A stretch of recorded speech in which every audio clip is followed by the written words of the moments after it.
পানিতে ফুল ভাসিয়ে পুরনো বছরকে বিদায় জানানোর মধ্য দিয়ে ঢাকায় শুরু হয়েছে পাহাড়িদের সবচেয়ে বড় আয়োজন বৈশাখী। শুক্রবার সকালে চন্দ্রিমা উদ্যানের লেকে ফুল বিজুর মধ্য দিয়ে শুরু হয় 3 দিনের আনুষ্ঠানিকতা। অনুষ্ঠানে যোগ দিয়ে পরিকল্পনা মন্ত্রী জানান, ক্ষুদ্র নৃগোষ্ঠীর সব মানুষকে সাংবিধানিক ও সাংস্কৃতিক সুরক্ষা দেবে সরকার। আরও জানাচ্ছেন ফারজানা আফরিন।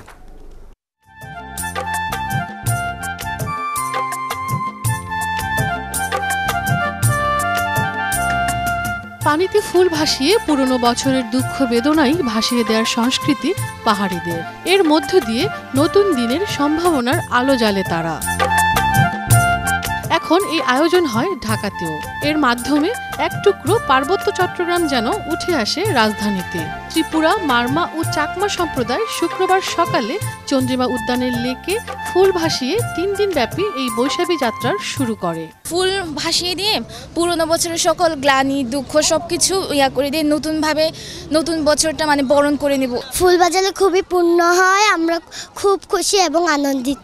প্রার্থনা করি যাতে সবাই ভালো থাকুক, সুস্থ থাকুক। যারা গ্রামে যেতে পারি না, তা আমরা এখানে থেকে উপভোগ করতে পারি, যেমন আমরা আজকে রেলি করছি। পার্বত্য চট্টগ্রাম বিষয়ক মন্ত্রণালয় আয়োজন করে এই উৎসবের।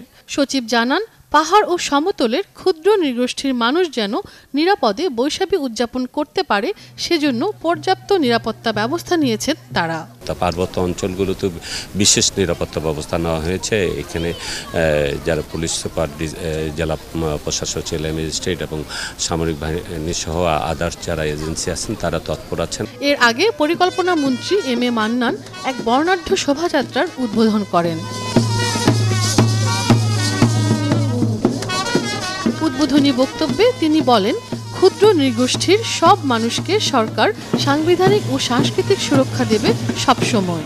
এই 16-17 কোটি মানুষের দেশে যদি একটি ব্যক্তি তার বিশিষ্ট কোনো বৈশিষ্ট্য থাকে যেটাকে সে এখানে সুরক্ষা করতে চায়, আমরা সাংবিধানিকভাবে সাংস্কৃতিকভাবে সুসভ্য মানুষ হিসেবে সেইটাকে আমরা সুরক্ষা করব এবং তাকে সে নিশ্চয়তা দেব। ত্রিপুরার বৈশু, মারমাদের সাংরাই আর চাকমাদের বিজু, এই 3 উৎসবের অধ্যাক্ষণ নিয়ে আয়োজন বৈশাখীর। 3 দিনের এই আয়োজন শেষ হবে পহেলা বৈশাখ প্রার্থনার মধ্য দিয়ে।